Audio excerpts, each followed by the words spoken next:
Rencana pemerintah menaikkan pajak hiburan hingga 75% di awal tahun 2024 ini menuai polemik dan diprotes kalangan dunia usaha hiburan dan perhotelan. Apalagi kenaikan pajak dilakukan terhadap sektor yang baru bangkit usai pandemi COVID-19 beberapa tahun terakhir. Lalu apa akibat rencana kenaikan pajak hiburan ini? Berikut ulasannya untuk Anda.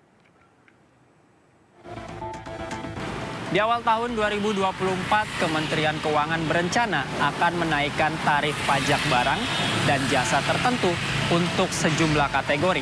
Di antaranya adalah kategori kesenian dan juga hiburan. Sejumlah tarif pajak pada sektor kesenian dan juga hiburan bahkan diperkirakan akan naik dari 40 hingga 75%. Terdapat 12 jenis tarif pajak hiburan, di mana salah satunya diperkirakan akan naik mencapai 75%.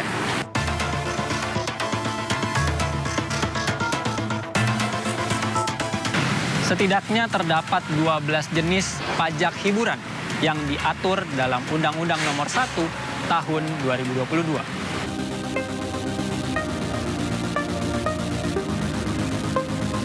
Dua belas jenis hiburan yang diatur dalam Undang-Undang Nomor 1 Tahun 2022. Yang pertama adalah tontonan film dan juga audiovisual. Selanjutnya pergelaran kesenian. Berikutnya adalah pergelaran musik. Lalu ada juga pergelaran tari dan juga busana. Selanjutnya kontes kecantikan dan binaraga. Berikutnya ada pameran. Yang ketujuh adalah pertunjukan sirkus, sulap, dan juga akrobat. Yang kedelapan, pacuan kuda dan perlombaan kendaraan bermotor. Berikutnya, pertunjukan ketangkasan dan juga olahraga dalam gedung. Berikutnya, kebun binatang.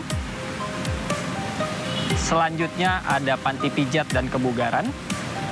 Dan yang terakhir adalah diskotik, karaoke, klub malam, bar, dan juga spa.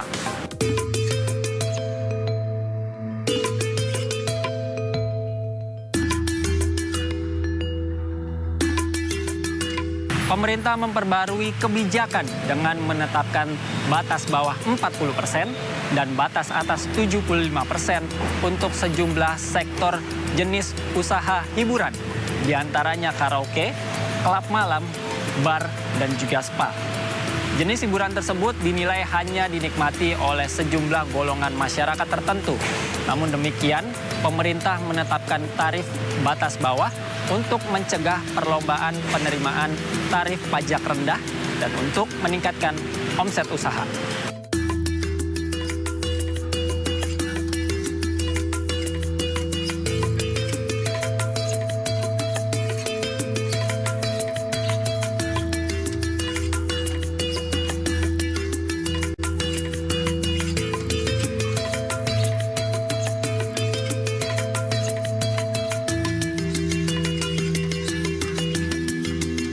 Tarif hiburan itu paling tinggi 35%. Nah, sekarang dengan Undang-Undang HKPD, tarif hiburan itu 10%. Hanya khusus atas jasa jenis hiburan yang terkait dengan diskotek, karaoke, klub malam, dan juga spa, itu yang dikenakan tarif antara 40 sampai dengan 70%. Nah, pemerintah juga sudah melihat dan sudah ada juga di dalam Undang-Undang HKPD itu terkait dengan ruang kebijakan lain, yaitu di pasal 101, di mana pemberian insentif fiskal itu dimungkinkan dalam rangka mendukung kemudahan investasi. Ini berupa pengurangan, keringanan, pembebasan, dan penghapusan pokok pajak, pokok restribusi, dan sanksinya.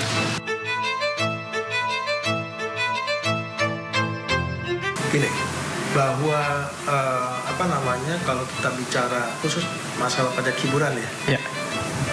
Dalam Undang-Undang 1 2022 itu kan sebenarnya yang jadi masalah itu di dalam pajak hiburan itu sendiri gitu loh. Yang khusus di kelompok di ayat 2 di pasal 58. Ini yang menjadi masalah. Kenapa saya bilang jadi masalah?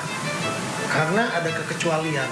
Dia kelompok di ayat 2 ini ya hiburan malam ya, termasuk karaoke dan juga termasuk mandi wap dan spa itu mulai minimalnya itu di atas menjadi 40%, bukan dari 0. Sementara di kelompok yang lain itu sebenarnya justru malah turun. 0 sampai 10%, yang dulu bisa 0 sampai 35% jadi turun 10%. Nah itu yang kita melihatnya kok ada diskriminasi. Kok dia mulai dari 40%, sementara yang lain mulai dari 0%, dan dia bisa mencapai 75%. Nah kalau kita bicara 40 sampai 70%, kita lihat lagi PPH, kena lagi nanti 22%, bagaimana sektor ini mau maju? Itu menjadi masalah. Dan sektor nggak mau maju, bagaimana pariwisata ini bisa berkembang gitu loh. Kalau setiap kepala daerah atau pemerintah daerah justru menerapkan pajak sampai 75%. Pertama adalah pada saat penetapannya kita nggak dilibatin.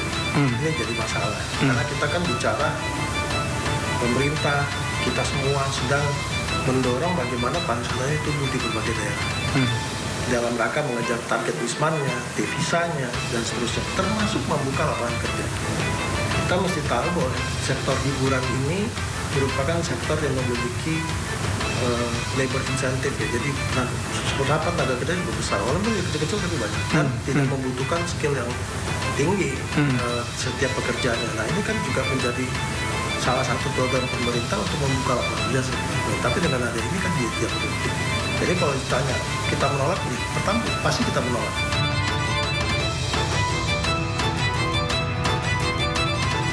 Kalau menurut saya untuk saat ini sih ada yang terjangkau, ada juga yang mungkin agak mahal atau gimana lah, tapi mayoritas sih terjangkau lah. Kalau menurut saya sih itu akan menimbulkan risiko untuk para penikmat hiburan ya Mas, karena itu pasti mungkin bakal menurunkan minat dari orang-orang untuk liburan, karena pasti kan harganya juga terpengaruhi dari kebijakan tersebut Mas. Nah tahun ini kan pemerintah berencana untuk menaikkan tarif pajak di sektor hiburan nih Pak. Abang sebagai konsumen yang sering nonton film, sering berwisata, tanggapannya seperti apa? Kalau tanggapan saya sendiri sih, saya sebenarnya mengikuti alurnya aja ya. Kalau misalkan itu kan sebagai persepsi orang berbeda-beda.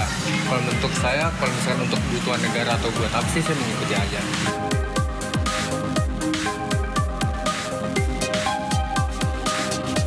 Ketentuan pajak hiburan bukanlah merupakan hal yang baru.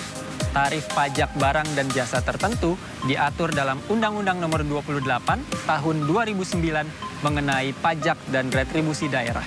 Namun, dalam undang-undang tersebut berlaku sejumlah ketentuan. Dalam Undang-Undang Nomor 28 Tahun 2009 ditetapkan tarif pajak daerah paling tinggi 35%. Sementara itu untuk sejumlah kategori ditetapkan paling maksimal 75%, yakni meliputi yang pertama pagelaran busana, kemudian yang kedua kontes kecantikan, yang ketiga adalah klub malam, diskotik dan juga bar, yang keempat adalah permainan ketangkasan, serta yang terakhir adalah panti pijat dan juga spa.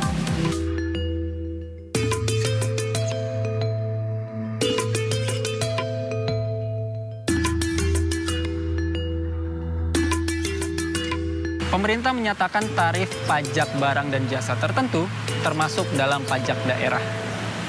Untuk itu, maka pemerintah daerah diberikan kewenangan untuk menetapkan tarif pajak sesuai dengan kondisi perekonomian wilayah masing-masing. Polemik rencana kenaikan pajak hiburan tentu mendapat penolakan dari pengusaha hiburan. Sementara itu, pajak merupakan salah satu instrumen dari pendapatan negara. Dan dalam hal ini, seharusnya pemerintah menjalankan fungsi pengawasan dengan mempertimbangkan kemampuan daya beli masyarakat. Demikian Vloganza kali ini. Saya Muhammad Zulhilmi, serta juru kamera Jamie Jasin dan Dede Rudi. Sampai jumpa.